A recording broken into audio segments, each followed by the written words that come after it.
Good afternoon and welcome to the 2023 APLU webinar in celebration of Black History Month. I'm Mark Becker, president of APLU, and let me apologize in advance for my hoarseness. I'm battling a sinus infection, but nothing serious, just something I got to deal with. So I hope you can still understand me and all is clear.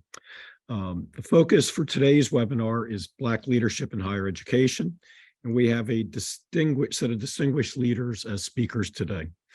They will be introduced shortly, and I wanted to extend a warm APL thank you to each of our speakers for participating today. You honor us with your participation by providing the benefit of your wisdom and experience. So thank you to one and all, very much appreciate it. Our moderator for today is Mr. Gregory Thornton, the Associate Director of APLU's, Associate Director, excuse me, for Public University Transformation at APLU. And Greg has spent his entire professional career in higher education.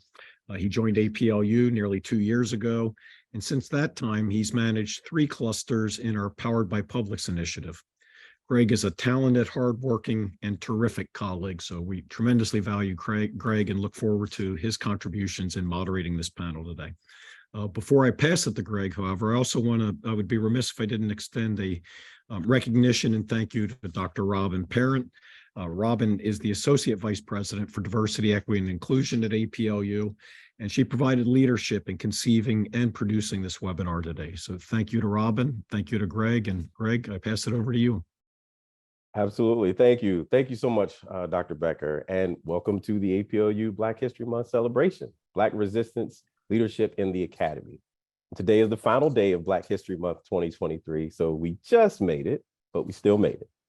So this afternoon, we are honored to have with us a distinguished panel of leaders from APLU member institutions who will provide us with an understanding of the historical significance of Black leadership, the importance of increasing the number of Blacks in senior leadership roles at our institutions, as well as share some of their personal journeys with us. And we know that representation matters. We're proud to highlight the contributions and accomplishments of these and other exceptional leaders. In just a few moments, our panel will provide insight into their experiences and the impact they've made at their respective institutions and in the larger higher education community. And while we recognize and appreciate ongoing efforts to increase diversity and representation, it's also important to acknowledge and address the systemic barriers and discrimination that Black individuals often have faced in academia and continue to face to this day. So this year's National Black History Month theme of Black resistance is particularly salient in the context of higher education. And from fighting for equal access to education and resources to advocating for diversity and inclusion in leadership and faculty positions, Black leaders in higher education have used their voices and positions to resist and challenge the status quo. And so it's our hope today that this webinar will serve as an inspiration for current and future leaders in higher education and will encourage ongoing conversations about equity and justice within your institutions. So with that, let me introduce our esteemed panelists and thank you again for joining us this afternoon, for your willingness to share your time and your journeys, and again, your expertise with us. Joining us from the West Coast is Dr. Luke Wood, Vice President for Student Affairs and Campus Diversity and Chief Diversity Officer at San Diego State University. Next, we have Dr. Tabitha Dobbins, Vice President for Research and Dean of the Graduate School at Rowan University. Next is Dr. Elisa Mosley, Provost and Vice President for Academic Affairs at the Jackson State University. And last but certainly not least is Dr. Harold Martin Sr., the 12th Chancellor of North Carolina Agricultural and Technical State University. We are so glad to have you all with us. So we'll just get right into it. Chancellor Martin, I will start with you, sir. And you've had an illustrious career in leadership, including serving as chancellor at 2 historically Black universities, Winston-Salem State from 2000 to 2006, and now at North Carolina A&T since 2009. And from that perspective, we thought you would be the perfect person to kick us off by providing some framing remarks and historical significance for our attendees today. Sir, the floor is yours. Thanks so much, Greg, and certainly good afternoon to all of my colleagues. Certainly it's a pleasure to be part of this really discussion that's critically important and to be joined by outstanding higher ed leaders from other institutions as well. It's a very diverse group of institutions, and I think will provide a very robust conversation as part of our dialogue this afternoon. And certainly as an African-American who has served again for more than 23 years as chancellor at 2 universities, as Greg has suggested, and as the executive vice president for the UNC system, I have a strong personal interest in this conversation.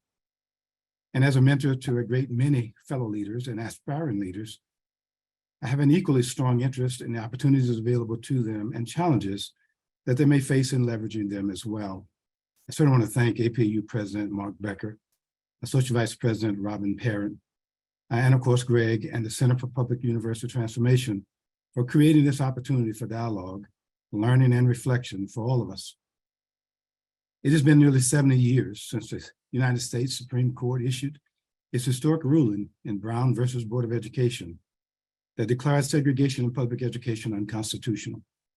Despite major gains for African Americans in the education arena, over the ensuing years, less than 10% of higher education professionals today are African American, less than 8% of higher education administrators are African American, and less than 6% of faculty, all well below our representation as more than 14% of the US population.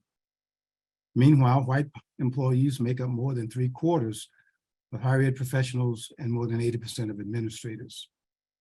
Now, I certainly don't make that comparison to denigrate or scapegoat our white colleagues, but to bring us to a shared understanding of the current state of Black leadership in higher education. We cannot respond adequately to the challenge of representation unless we understand its dimensions and complexities. In a remarkable feature 2 years ago on Black representation in academic leadership, Inside Higher Education framed the issue as follows, and I quote, "The enduring whiteness of higher education professionals is often chalked up to a pipeline problem, wherein there are not enough Black PhD students, faculty members, and entry-level staff members to rise through the ranks and achieve racial parity among faculty and upper-level administrators. But studies show that the pipeline is not the sole answer to the lack of diversity in higher education. Flooding the pipeline, hiring more people of color, and admitting people of color into PhD programs doesn't necessarily change the demographics at the top." The report goes on to suggest that in their pursuit of tenure, promotions, administrative jobs, college presidencies, many Black faculty and staff members face challenges and microaggressions largely unacknowledged by their white colleagues. Whether due to willful ignorance or outright hostility, this treatment complicates their relationships with their white employers and coworkers. And higher education is to rid itself of these unfair hurdles. Experts say that colleagues must work to recognize and unravel the many ways racism is baked into their institutions, traditions, and practices, end quote. Now, despite those daunting challenges, African Americans have made some major, consequential, and historic contributions to higher education, from Carter Woodson and Mary McLeod Bethune to Drs. Frederick Humphreys and Ruth Simmons. A great many of those leaders have had tremendous longevity, leadership, and impactful in many ways at our nation's HBCUs, ranging from public 1890 land-grant institutions like North Carolina A&T, FAMU, Tennessee State, to name a few, to smaller private institutions, many of those church-affiliated. HBCUs continue to make up only 3% of America's higher education campuses, but again produce about 1/5 of the nation's Black college graduates and about 25% of Black STEM graduates.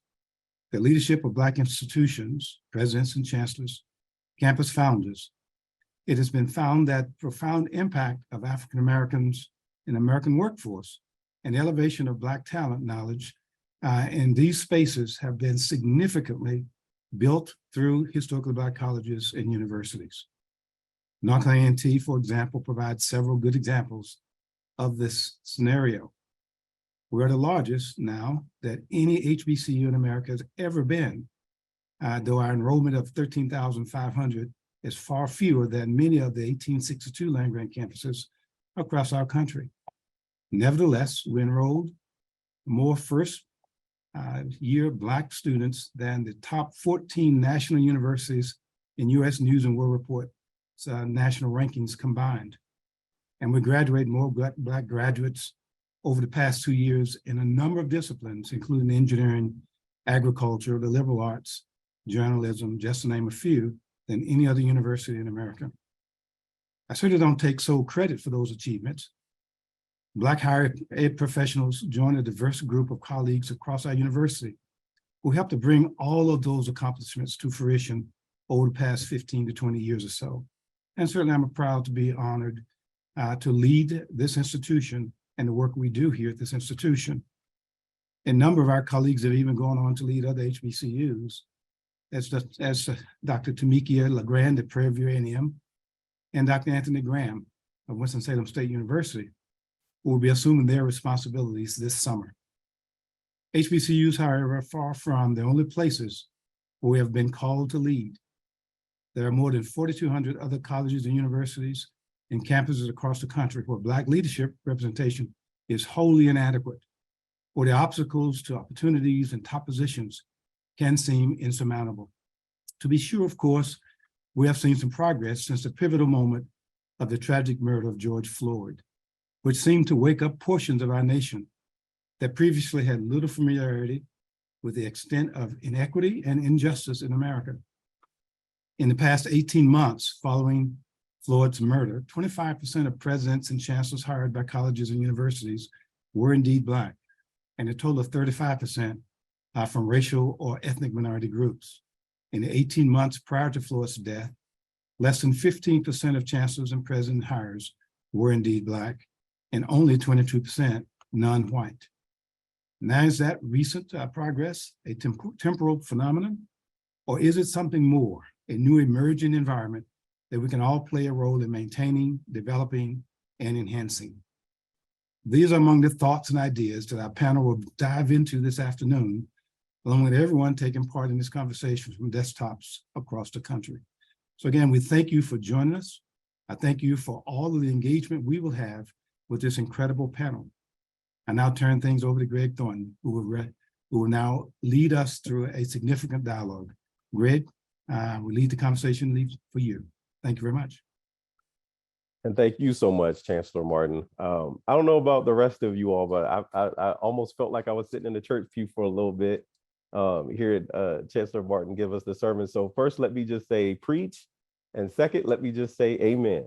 You made, frankly, a lot of great points. And I'm sure that many of the things you said resonated with the folks out here in the audience. So I want everyone to start putting your questions and thoughts in that Q&A box so that we're primed and ready to go when that time comes. But what kind of jumped out at me were the stark differences in numbers that you had mentioned, Chancellor Martin, in terms of the leadership, and that there has been quite an awakening since George Floyd's murder. And, you know, I've heard often about this pipeline problem. And so these are some of the things that resonated with me, and hopefully we'll be able to get into a little bit in both the moderated discussion and the Q&A. For right now, I want to bring in Dr. Dobbins, Dr. Wood, and Dr. Mosley into the discussion. We have a handful of questions that we want to put to you here. I will point out the question to one of you to start, but we expect that there will be time for an additional response or two if anyone wants to jump in. I certainly think each of you could answer all of these questions expertly. So let's just go ahead and mix this up. So the first question will be for you, Dr. Mosley. What did the path to leadership look like for you? Well, first, I have to also echo my excitement at being on this panel on this last day of Black History Month, and thank you for the opportunity. This is right up my alley.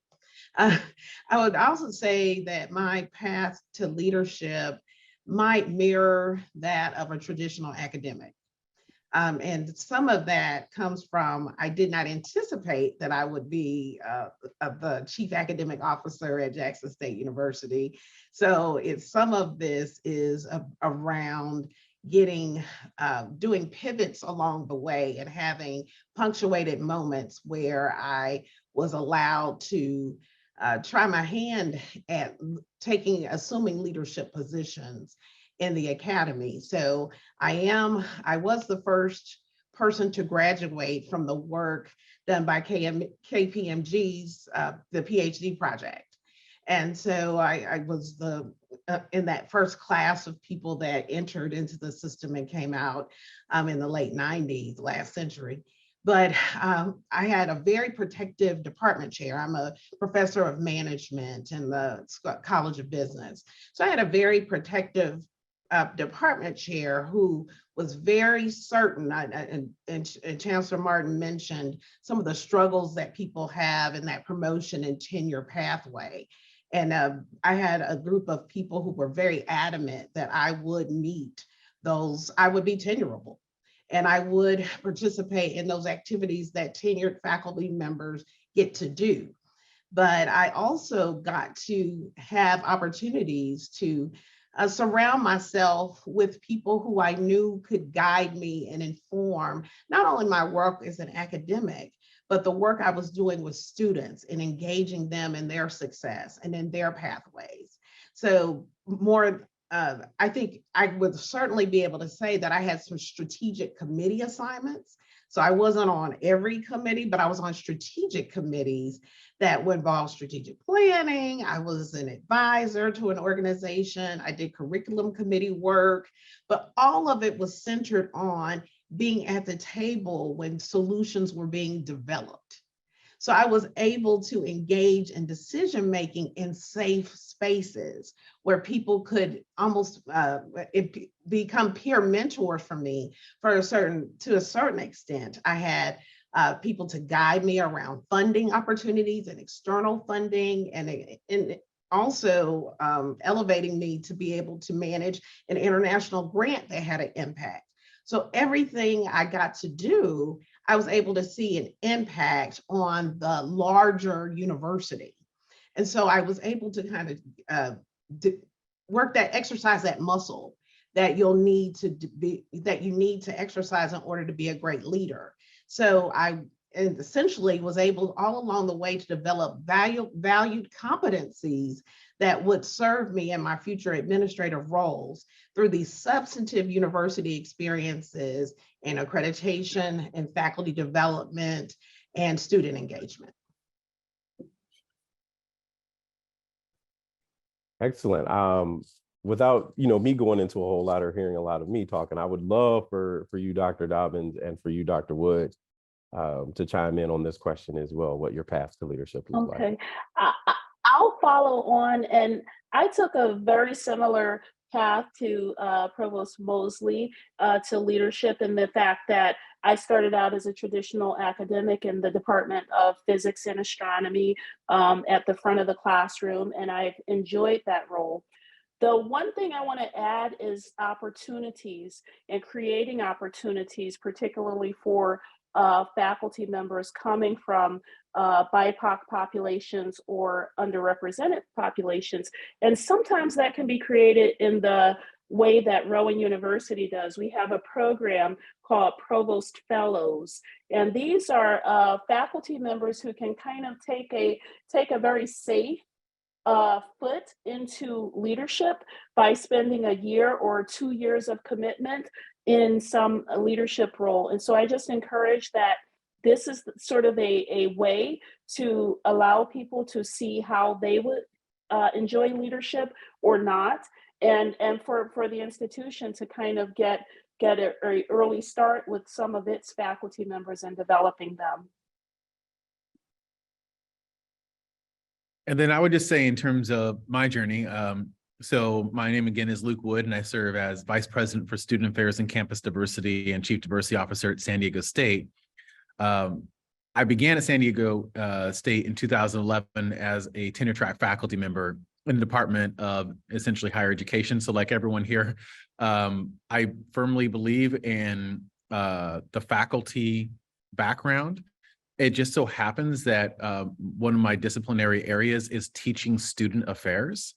And so I taught people how to do the very thing that now I have the privilege of leading them in doing, which I think is it's a beautiful opportunity. When I look out among the staff within our division, I see at least a quarter of them that are my former students that I've had at some part of their journey. And so that has, I think, given some additional buy-in. But went through the ranks, assistant, associate, full professor, distinguished, and then from there, started out as our university's chief diversity officer, primarily focusing on faculty and staff issues within academic affairs.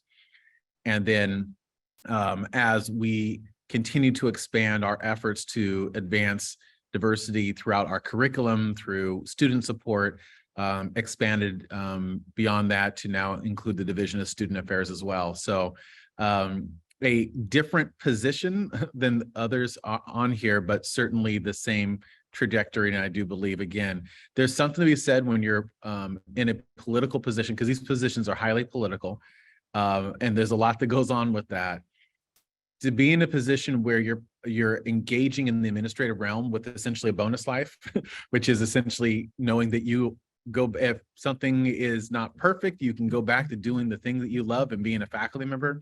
I think that there's a way that we're able to navigate because of that I know that other colleagues don't have. And I think that flexibility and just that reassurance is very difficult, especially when you're in an organization where there's going to be racial lines, there's going to be issues of anti-Blackness. Maybe it's not pervasive, but it's certainly going to be in pockets, and you're going to need that extra support to be able to navigate these issues.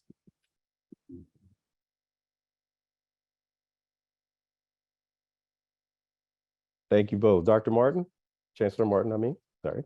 Well, thanks very much. And certainly thanks for all the comments from each of our panelists as well. Very similar pathway to leadership as well. And I think what I would add, quite honestly, is the two things that drove me. One was the desire to have impact. I'm an engineer. When I was earning my PhD in engineering, I looked around the room and there were very, very few PhD students who looked like me. And as a young faculty member, I was inspired to create courses and drive research that would ultimately create a pipeline of my own graduates who were going off to get PhDs at a variety of universities across the nation as a whole. And that drive made me ensure that what I was doing was outcomes focused, that the results were going to be critically important, and continue to convince others to join the conversation as well. The other is that I have always been committed to identifying highly successful mentors in spaces where I wanted to be. And these were very demanding mentors who were uncompromising in the advice and counsel, but were also very uncompromising in the criticisms necessary along the way when they felt, and I may have become somewhat passive or complacent with progress at that moment. And it's amazing, those mentors along the way have played a huge role in staying focused on the outcomes that I've always thought were critically important, that continue to elevate the work that I was engaged in, that ultimately became critically important as part of my readiness to assume increasing levels of responsibility through my career as well. And so I have to say to those who are part of the webinar with us today, never compromise on the excellence of the work you do. Lots of people are watching, and never compromise on the excellence of the people around you who are demanding the best of you and mentoring you along the way as well, because it pays dividends in the long term. Because when it is your turn to lead, the old adage that it's lonely at the top, or it's lonely in that key role, becomes very relevant as you're trying to make really tough decisions in the leadership role you play, whether it is a department chair or a dean or provost or vice president, whatever role you're playing. Leading is a lonely business. And again, being very critical about trying to make the organization you have a responsibility for better than you found it when you assume the responsibility, quite honestly. And I can't compromise enough when I share that message with the young people I mentor along the way. Absolutely. Thank you all. And we'll get back to some of those especially the mentorship, the pathway, and the pipeline in a little bit. But Dr. Dobbins, I want to go to you first with this next question. How do you define this term Black resistance in relation to overcoming systemic barriers and discrimination in higher education leadership? Okay, thank you. Thank you for that question. And it's a great honor to be here on the panel. So I just want to thank everyone involved in inviting me here. How do I define Black resistance in higher education leadership? I want to first acknowledge that Black resistance is defined differently at the various stages of our career. So I want to first acknowledge that at the very early stages, whether early stages, undergraduate, graduate, early faculty, that your layer of resistance is one, ensuring that you are persisting in the discipline and persisting to excellence. I want to acknowledge Chancellor Martin's point about not being compromising on excellence for yourself. And I always encourage students, even graduate students and undergraduate students, to realize that they can also be change makers. So look for where the voids are, to maybe start a student organization that might fill that void and might increase the persistence of others. But their primary role at those layers are really to make sure that they themselves get through any barriers and obstacles, and they get the support that they need, the mentorship they need, and in a very selfish way, they're looking towards their own development. But now I want to just direct remarks to leaders or those more who have been in the field for much longer. And I would say that Black resistance looks like opening doors.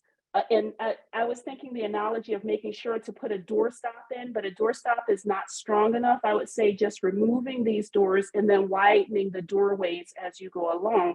And in those ways, what I would like to give as examples are the cases where we look at towards changing the environment and shifting the tone of the environment that those who are coming through the doors behind you are entering into. So putting into place various policies, various practices that are going to ensure that the environment is welcoming and that it's a place where the students can achieve success. Students from all backgrounds, particularly from Black identifying backgrounds, can achieve success.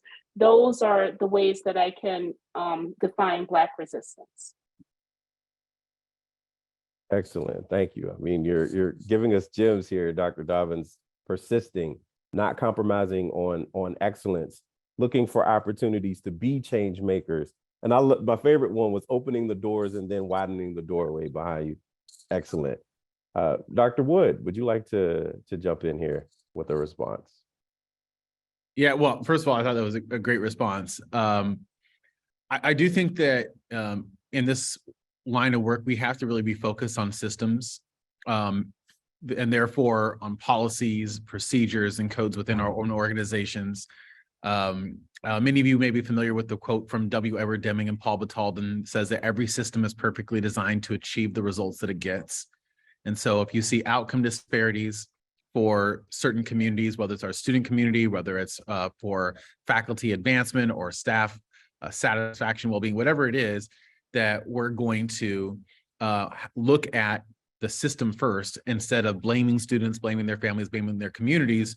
We as educators must look into essentially the mirror and see our own reflection of what we're doing or not doing that's resulting in those areas of issue. So I think that part of that resistance involves interrogating the structure of the institution, which is perfectly designed to produce the results that it's getting, and then making adjustments as necessary. And I really do believe in using shared governance as a process to be able to do this. I know on our campus, most of the significant advancements that we've had have come through a shared governance process where we've involved student leaders, we've involved faculty leaders, staff leaders in our university senate, and bringing issues to bear. I remember as just a simple example, it was about a year ago where we had some incidents, unfortunately, in the classroom involving racial issues in terms of things that faculty members were saying that fell certainly within the guise of academic freedom, but fell outside, I think, of our values as an institution. So, and unfortunately, that can be a very difficult line to balance in terms of how we treat and engage those issues. And so we work with, student leaders to think about, okay, so what is it that you would like to see when it comes to it? And one of the biggest barriers was faculty members, as much as we say we care about diversity and inclusion and creating an environment that's welcoming and successful for all of our students, we don't have any mechanism for holding people accountable for that. And so the students said, well, we really need to change it so how they're evaluated. So we worked with them when we identified a new question that would be added to every course evaluation. So then it would become part of the RTP process that the students helped us craft that dealt with whether or not they're creating a diverse and a learning environment that is equitable for diverse learners. And we, had the University Senate meeting where this took place. I think 300 or 400 students showed up to basically say this is something that they wanted to see, and it's went through. And so for me, it's always been strategic coalition building around these areas of inequity, using data to identify what they are, and then working with people and bringing the communities together to be able to have some sort of agency as being part of the solution around these issues, rather than assuming that it has to always come as a change from us in these roles. There's also their role within this as well. And so I think that's part of how I think about the resistance piece. Excellent. Thank you. Dr. Mosley, I see you look like you want to jump in here. Yes, I would also say that during the George Floyd resistance and marches, I learned something really powerful from the students, a lot of the young people who were in the streets. And I, saw, they had all these landmarks of oppression all around them, and they would just summarily go and knock them down. And I was reflecting to someone else that the way I had been taught, we would have done a petition. We would have gone to the city council. They would have said no. We would have gone to get more votes. I didn't even know the stuff wasn't on there good. We could, but the students taught us that you can enact change in a real way. And I think that is a part of, what the other panelists have said, that Black resistance is about understanding you have meaning at the table, that you're not there just for window dressing. And I think that you need to bring that piece of you to that respect of your know-how, the competencies that you're providing, the perspective that you can provide at critical times is so, so important in working through higher ed especially. But you have to be prepared for that. So representation without preparation is not a good thing. So you do need to make sure that you are prepared to bring that know-how, that you're turnkey ready. But oftentimes we shirk or hang back from experiences that really will edify us to be ready to take that next step. And so you can't push it aside. Sometimes you are led to be in certain positions at certain times, and to really observe and be present in the moment, soaking up all you can, so that when it is your shot, when you have gotten to the mic, you will be able to loudly proclaim what your relevance is to the system. But I do really love the idea and endorse this notion about policy and looking at how you can participate in your own oppression just by the policies that you're carrying out. And so it doesn't make any sense. And sometimes in our role, we can executive order some things. There are times when you see policies that don't serve anybody, are archaic, based on something somewhere that no one can even identify. You have the power to make those changes. And so I hope that people who are thinking about the next wave of leaders that we need will embrace that notion that you are, by being at that and in that position, you have a chance to do a tremendous amount of good, and you should embrace that opportunity. Outstanding, Dr. Mosley. And I think, what you and both Dr. Wood kind of spoke to a little bit is that how really today's students, they are here for change. They are here for lasting change. They're here for permanent change, and they want it right now. And so how we can kind of pick up on those cues, right? And use it, obviously, like you said, operating from within the system to use that to our benefit. Dr. Wood, let me go back to you for this next question. We hear a lot about diversifying the pipeline, right? We talked about it, Dr. Martin talked about it in his remarks. But we talk about this diversifying the pipeline as a process for increasing representation of Black folks. And this is in the workforce, and this is in general, this is higher education. But how do you believe that institutions can actively work toward creating more inclusive and equitable environments for Black leaders in higher education? It's a great question. I mean, diversifying is certainly part of it, but you also have to think about if you're going to be bringing diverse people within your organization, is your institution ready to support them in the ways that are necessary? Because a lot of times you'll hear an institution, whether they're going to bring in a new administrator who's part of the Black or African-American community, or they're going to do a cluster hire focused on faculty members who with the same demographic and background. What they do is like, they think about, okay, yeah, we get them in the door. But then once we get them here, are we ready to hear their perspective when they're sitting in a committee meeting and they disagree with us? Are we ready to have them have some agency in making determinations just like we would give to anyone else?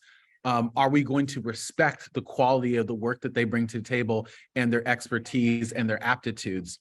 And oftentimes I find that the answer for that is no, we just wanted a Black face, right? We wanted something that looked really good on the brochure, but in terms of the real meaningful incorporation within the organization, it's not there. So that would be the first thing I'd say. The second thing I'd say, that if you're thinking about the pipeline, as you just heard from most of us here, is through the ranks of the faculty. So if your faculty members aren't diverse, it's hard to create those pathways for administrators who are going to be diverse, given that that's where that transition usually takes place. So I know with our institution, that's been a big focus for me. In 2017, about 17% of our incoming faculty, our new faculty members, were from underrepresented faculty groups, so women in STEM and faculty of color. Today, we average over 50% over the last 3 years.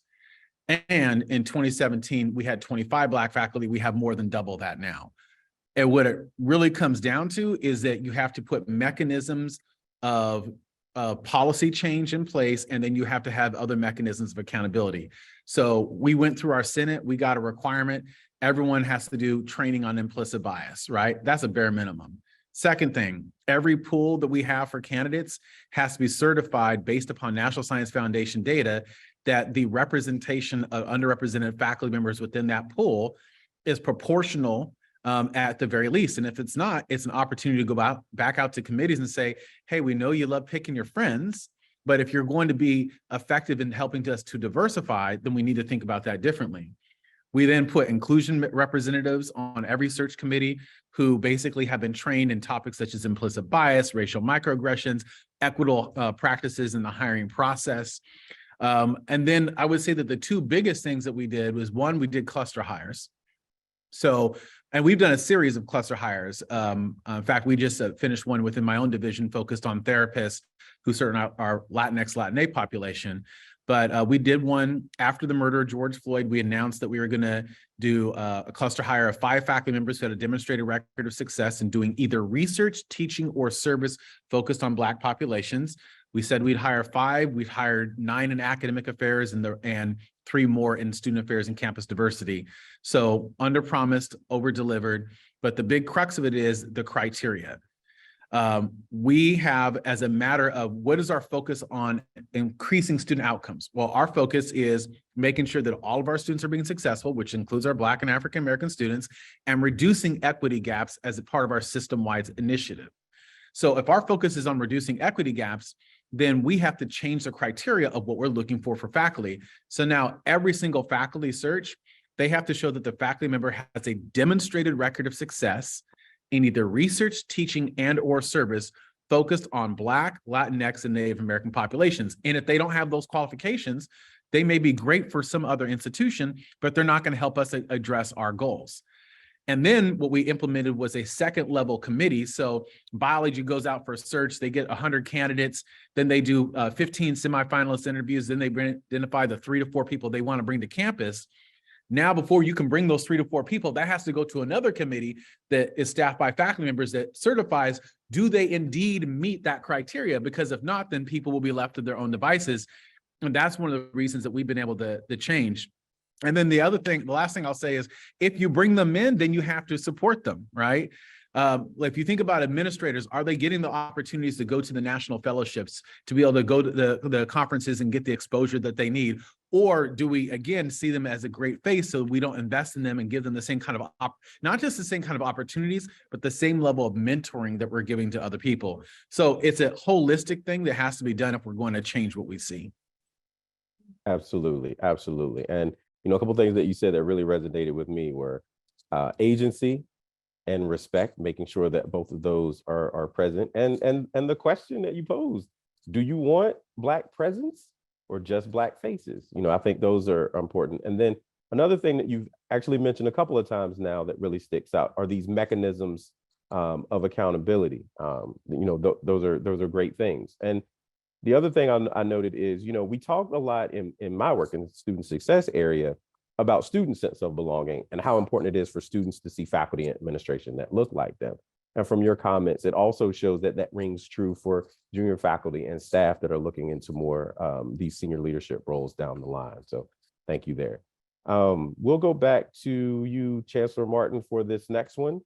Okay. Considering the ongoing movement for racial justice, as we mentioned, the George Floyd murder and all of the ramifications and consequences from that in many spaces, but how do you see the role of Black leaders in higher education evolving in the future?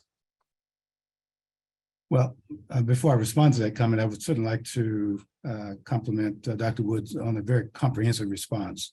And it reflected the significant commitment of San Diego State University and its diversity and inclusion strategy to recruit, retain, and advance diverse talent at the institution in a very significant way. And it's very evident based on his comments.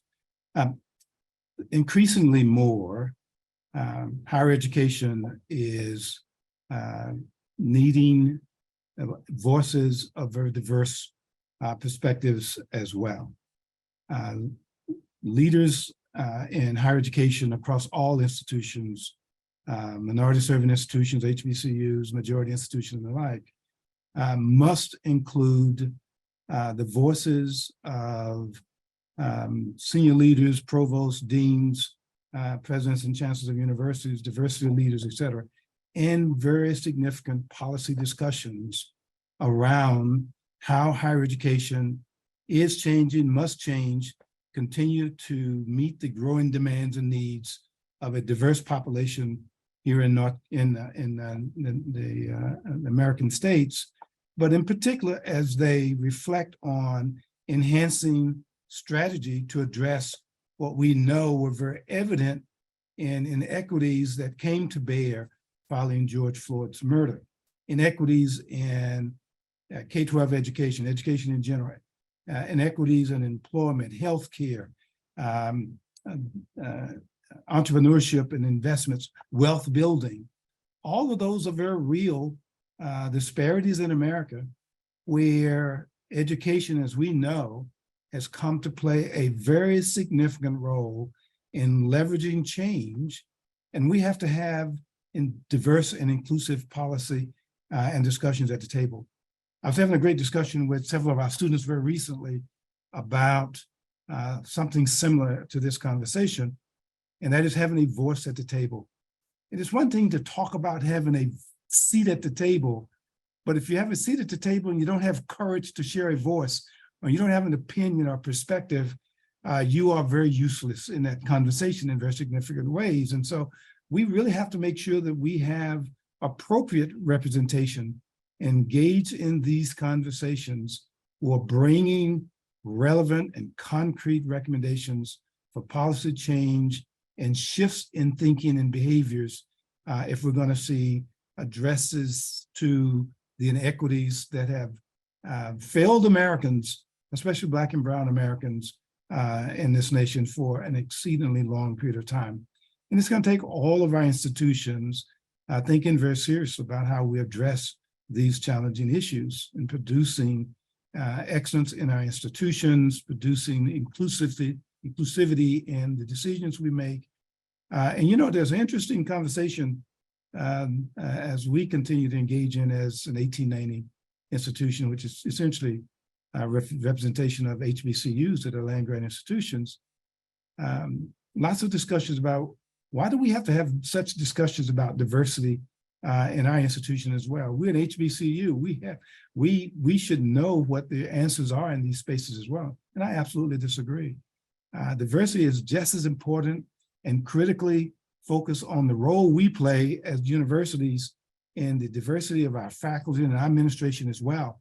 Having a diverse administrative team, as I have here at North Carolina A&T, does indeed bring diversity of thought, diversity of solutions, and diversity of what we frame to be excellence of our institution as we seek to compete as a very competitive doctoral research university in America. And so diversity is not just something we have to put a check in the box. We really have to think about these very candid discussions as well. And so bringing thought leaders to the table to have very profound conversations on one hand, but as I'm often in sharing with our campus and boards that I serve on and groups and conversations I participate in, let's talk about outcomes. Let's talk about changes. Let's talk about impact, quite candidly. If we're just going to sit around the table and talk, I'm not necessarily as inspired and engaged in those discussions. I really want to see change. I want to see impact of the things that we're doing that are making a difference. The results that I shared in my opening comments are some indications of some things beginning to change. There are perspectives that there was a lot of commitment to inclusivity and diversity following George Floyd's murder, but there are far too many who believe that we're going to start seeing waning conversations in this space the further we get away from that unfortunate tragedy for our nation as a whole. And I think we have to make sure that we're committed to ensuring that the conversation continues and it continues more robustly, and that we are more committed to ensuring outcomes that are showing evidence of addressing the disparities that plague our nation in very significant ways. Absolutely. Thank you, Dr. Martin. I'm hearing policy to combat these inequities and disparities, to create this change. You mentioned having a seat at the table, but the courage, right, to speak up Absolutely. In these conversations. Absolutely. So we're going to go to the first of our two lightning rounds. Just real quick, I would love for each of you to respond to this as quickly as you can. You've all reached very distinguished positions in your careers. So what's one piece of advice that you'd like to share with the young up and coming Black leaders in academia? And we'll just popcorn it around. I'll go with you, Dr. Mosley, since you appear first on my screen. Sure. I would advise young Black leaders in the academy to work collaboratively across disciplines, divisions, universities, and other dimensions, because I think the future is interconnected. And I think some of us grew up being very siloed in every model we created.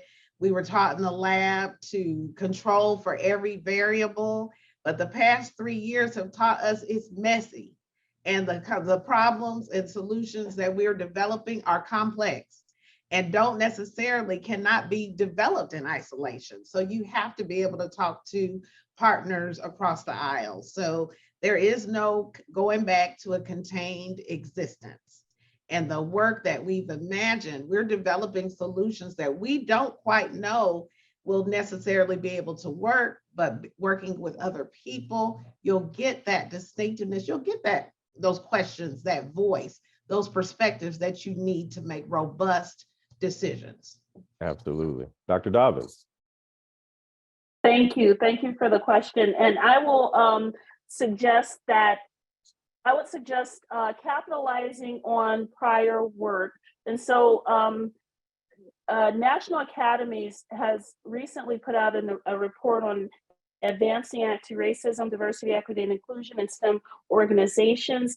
That report was authored by, I'm sorry, I'm blanking on the name right now and I don't have it in front of me, but reports such as that one carries a great deal of ideas, a great deal of concepts for how to go about systemic change and organizational change. And likewise, the report by Lessons Learned from the APLU Includes project on strengthening pathways to faculty careers in STEM. Those reports, I would say, make them a part of your lexicon, grab them, read them, and really see if you can find ideas from them that you can enact systematic change at your organization. Dr. Wood.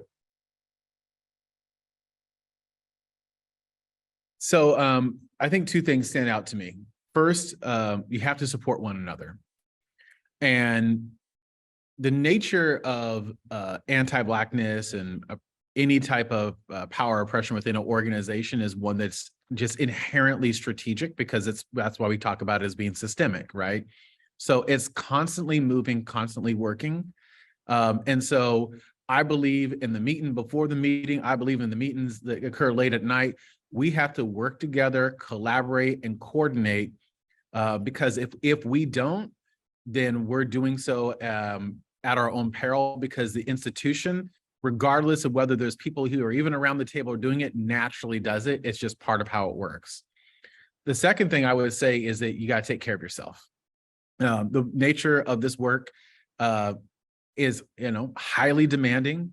It's a high level of complexity and nuance and difficulty in being able to navigate what you do in a senior role.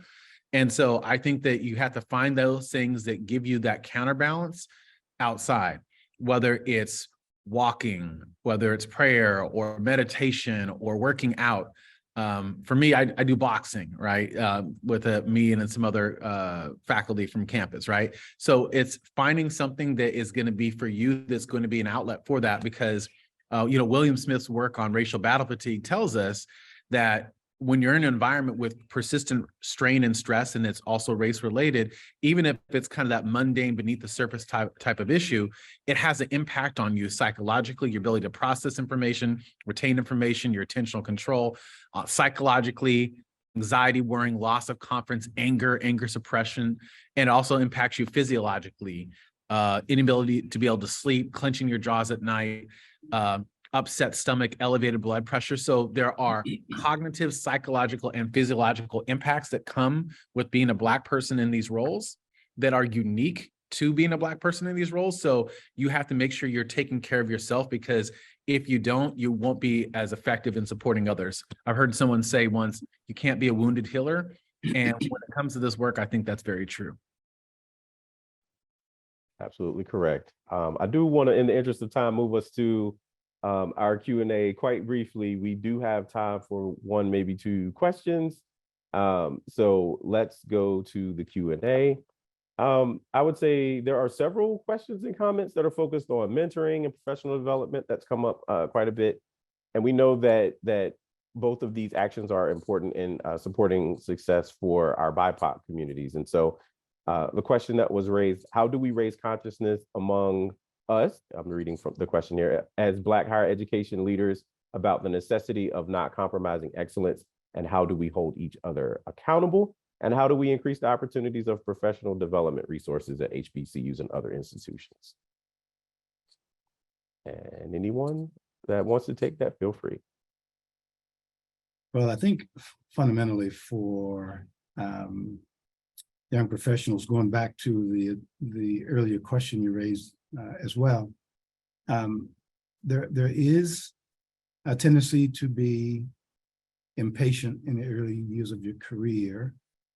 And oftentimes we will not spend the necessary time being the best we can be within the space we're in at the moment, and building our leadership skills, advancing our technical competencies, whatever that may be, and doing what is expected, and in particular, if you're in the role of a young faculty member seeking promotion, seeking tenure, and doing those things in the most competitive and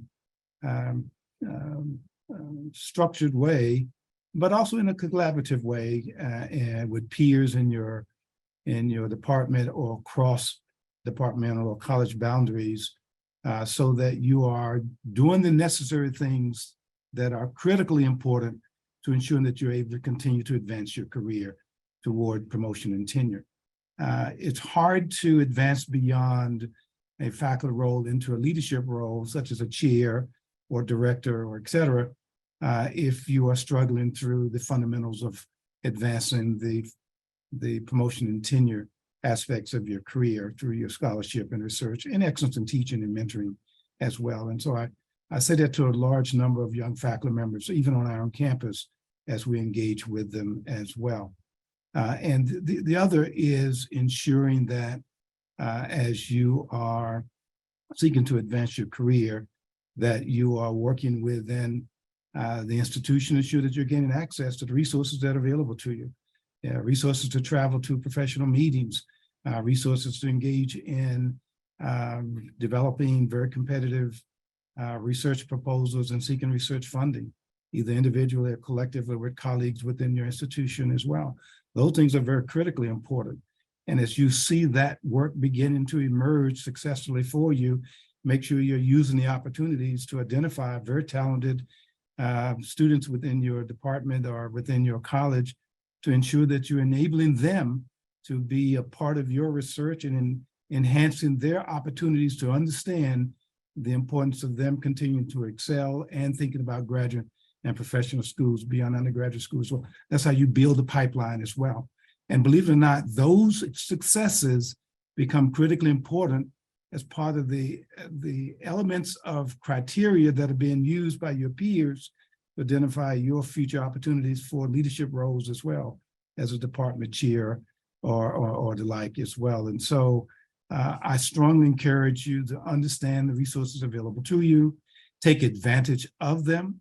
If you're not presenting, go and participate anyway, network through these professional meetings and conferences as well. Go visit funding agencies so that you are getting an opportunity to build your portfolio as well.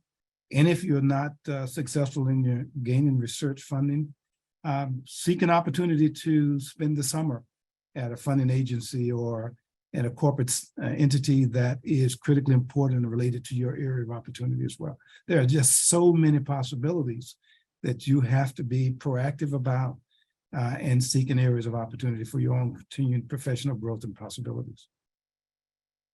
Thank you so much. I hear you all spoke about institutional readiness for change, cultures of support, self-care in this work, deepening the support for one another and the work that we all do. So thank you so much. Unfortunately, we're nearing the end of our allotted time. With everything that's been said and heard this afternoon, I wanted to give you just this one last opportunity to give some thoughts on Black leadership in the Academy to kind of leave here with today and continue the conversation in our own circle. So for all of you, go ahead and put your quick exclamation point on it. And Dr. Dobbins, I'll start with you. Thank you. I just want to encourage any young faculty members or any ones aspiring to leadership to really find your mentors, and in that I wanted to say find your tribe, find the people who sort of inspire you and work in inspiring environments. You'll surely encounter people who may not be inspiring and in fact may be somewhat discouraging. And I would like to hope that we've reached an era where we can actually avoid those people and still have a plethora of people who do fit the bill to help us expand and help us grow. Thank you. And Dr. Mosley? Yes, I hate we're already at the end, but I would say that to encourage people to continue to publish across the aisles. Think about how you can across in your coalition. So people talked about tribe and coalition building. Find people who can share those areas of interest that you may have and begin to do that work over the summer, over the 9 months that you have. Always look for opportunities to partner and inject multicultural diversity into what you do every day. And the coursework in your curriculum insists that different ideas are supported within the curriculum, and you'll begin to see more of a change on your campus. Thank you. Dr. Wood, real quick. Just encouragement to everyone that if you feel called to go into one of these roles, that you would take up that calling and do so. And always remember that it's not about us, it's about the students that we serve. And last but certainly not least, Chancellor Martin. Well, I would suggest that you always bring your best self to the conversation and to your tasks at hand. And always within that framework, find ways to lead. You can be a member of a committee and simply be a passive participant. But those are critical opportunities to step up and take on leadership roles and be inclusive in those discussions to ensure that the committee's objectives are met by all means. So I encourage you to continue to do that. I would also encourage you to continue to find ways in which you are looking for evidence and opportunities to link with other colleagues and peers within your campus, and not necessarily within your department or within your college, but across the university as well. Find your posse of colleagues with whom who serve to inspire you and you them for continued growth within the institution. They also are able to assist you in dealing with the challenges that you may be experiencing and like. It's always important to have that very small group of colleagues who push you and you in turn and able to be successful as well. But I would also encourage those of us who are in leadership roles as well to always be looking for talent, always looking for attributes of individuals who are in key roles of opportunity, and reach back and inspire them to continue to work hard and look for areas of opportunity to help them advance their experiences and opportunities so that when doors of opportunity open, you know these individuals and you can either elevate them yourselves or encourage others to pursue possibilities, or you encourage them.